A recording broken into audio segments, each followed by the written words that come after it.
Oke, halo semua. Hari ini kita akan ngobrolin sesuatu yang jujur aja jauh lebih penting daripada sekedar hafal komen-komen di terminal.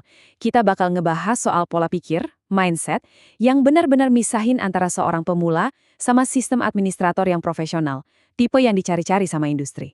Udah siap? Yuk, kita mulai. Yuk, kita mulai dari mitos paling gede soal jadi sysadmin. Banyak banget yang mikir kalau jago sysadmin itu artinya hafal semua perintah. Padahal, kenyataannya jauh beda loh. Nah, di sini kelihatan banget bedanya kan? Di sebelah kiri itu fokusnya anak baru. Hafalin perintah, benerin satu laptop, terus jadi pahlawan sesaat. Tapi di sebelah kanan, ini dia realita industri atau Dudika, dunia usaha dan dunia industri. Mereka itu butuh orang yang bisa jaga layanan tetap nyala, yang berani ambil tanggung jawab penuh buat keseluruhan sistem, yang setiap perubahannya aman dan ada catatannya, dan yang paling penting bisa mencegah masalah datang lagi. Jadi, ini bukan soal kecepatan sesaat, tapi soal keandalan jangka panjang. Oke, jadi kalau bukan soal hafal perintah, terus apa dong misi utamanya seorang sistem administrator? Apa sih tujuan akhirnya? Dan ini dia jawabannya. Misi utama seorang sysadmin itu punya dua pilar gede. Pertama, availability atau ketersediaan. Gampangnya, bikin layanan penting kayak website atau wifi sekolah itu jalan terus, nggak boleh mati. Kedua, security atau keamanan, jaga biar semua resiko itu terkendali. Jadi, simpelnya, tetap nyala dan tetap aman. Itu tugasnya. Nah, ini perubahan mindset yang paling penting, paling fundamental. Seorang pro itu nggak lagi mikir gue ini tukang benerin server atau gue ini penjaga router. Bukan, dia mikir gue ini penanggung jawab atas layanan yang dipakai sama pengguna. Entah itu layanan internet, aplikasi kantor, atau website. Fokusnya geser dari kotak besinya ke pengalaman yang dirasain sama penggunanya. Baiklah, sekarang kita masuk ke dagingnya nih. Kita bakal bedah satu persatu 6 pola pikir kunci yang jadi saringan industri buat nyari sysadmin profesional. Yuk kita lihat. Pola pikir pertama, kepemilikan atau ownership.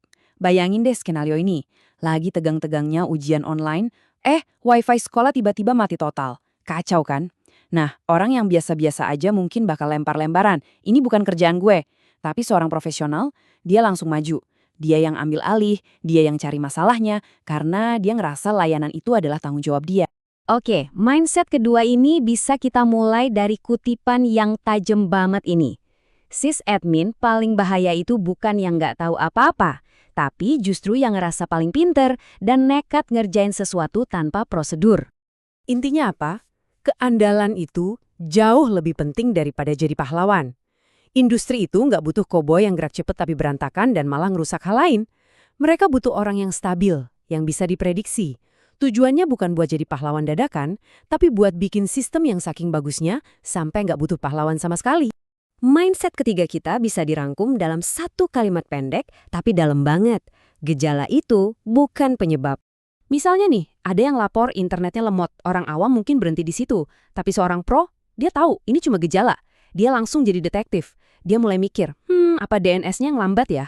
Atau jangan-jangan bandwidth-nya habis? CPU routernya kerja keras gak? Mungkin satu access point kebanyakan yang pakai. Dia lihat semuanya buat nemuin akar masalah yang sebenarnya. Lanjut ke mindset keempat. Berpikir pakai bukti. Coba diperhatiin beda cara ngomongnya. Yang kiri itu isinya tebak-tebakan. Kayaknya sih mungkin gara-gara. Nah, yang kanan itu ngomong pakai data. Lognya bilang ada error. Grafik CPU-nya loncat. Ingat ya, di dunia kerja data itu raja. Keputusan yang didasari bukti nyata itu nilainya jauh lebih tinggi dari firasat secanggih apapun. Oke, mindset kelima. Ini hukumnya wajib gak bisa ditawar-tawar. Manajemen perubahan yang aman. Sebelum kamu berani nyentuh konfigurasi penting, kayak firewall misalnya, 4 langkah ini harus jadi ritual. Selalu backup dulu, selalu catat apa yang diubah, kapan dan kenapa. Kalau bisa, tes dulu. Dan yang paling penting, siapin rencana buat balikin ke semula kalau ada apa-apa. Ngelanggar ini tuh bukan cuma salah, tapi bisa jadi akhir dari karir kamu. Dan yang terakhir, tapi justru jadi fondasi dari semuanya. Security first. Keamanan itu yang utama. Buat seorang pro, security itu bukan tambahan, bukan sesuatu yang dipikirin belakangan. Bukan. Security itu titik awalnya. Setiap sistem baru itu dianggap bahaya sampai kita bisa buktiin dia aman. Artinya, artinya dari hari pertama udah pakai password kuat, hak akses secukupnya, bukan nunggu ada masalah dulu baru panik. Oke, kita udah bahas mindset teknisnya. Sekarang kita ngomongin soal aturan main yang nggak tertulis, tapi sering banget jadi penentu final, diterima atau enggaknya kamu kerja. Ini dia 5 pilar etika yang ngebangun kepercayaan. Pertama, kerahasiaan. Kamu bakal lihat data-data penting, jangan disalahgunain. Kedua, integritas. Berani ngaku salah, jangan malah ngapus jejak. Ketiga, disiplin. Kalau ada masalah, responsnya cepat dan teratur. Keempat, komunikasi. Ini penting banget, bisa ngejelasin masalah rumit ke orang awam dengan sabar. Dan terakhir, dokumentasi. Ingat, ini bukan kerjaan tambahan yang nyebelin. Ini bukti kalau kamu itu profesional. Cukup teorinya. Sekarang kita lihat yuk, gimana semua mindset dan etika tadi bekerja di lapangan, pas lagi ada krisis beneran. Skenarionya begini, website utama sekolah tiba-tiba down, nggak bisa diakses. Semua orang panik, telepon nggak berhenti bunyi. Kamu ngapain? Di sini kita bisa lihat dua dunia yang beda banget. Yang pemula, panik. Langsung coba restart semua hal secara acak, ngotak-ngatik settingan tanpa mikir, hasilnya bisa jadi malah makin ancur. Nah, sebaliknya, yang profesional, tenang. Dia mulai dengan, oke, siapa aja yang kena dampaknya. Terus dia kerja secara metodis, satu persatu, dan setiap langkahnya dicatat. Dan ini dia alur kerja si profesional. Logis, pakai bukti. Mulai dari ngecek skala masalahnya, mastiin layanannya jalan apa enggak, lihat sumber dayanya, CPU, RAM, jangan-jangan disknya penuh. Baru dia nyelam ke log buat cari bukti. Nah, lihat langkah terakhir. Ini yang paling penting, dokumentasiin solusinya. Tujuannya bukan cuma buat nyelesain masalah hari ini, tapi buat mastiin masalah yang sama nggak keulang lagi besok. Kita udah ngomongin banyak banget soal pola pikir dan etika.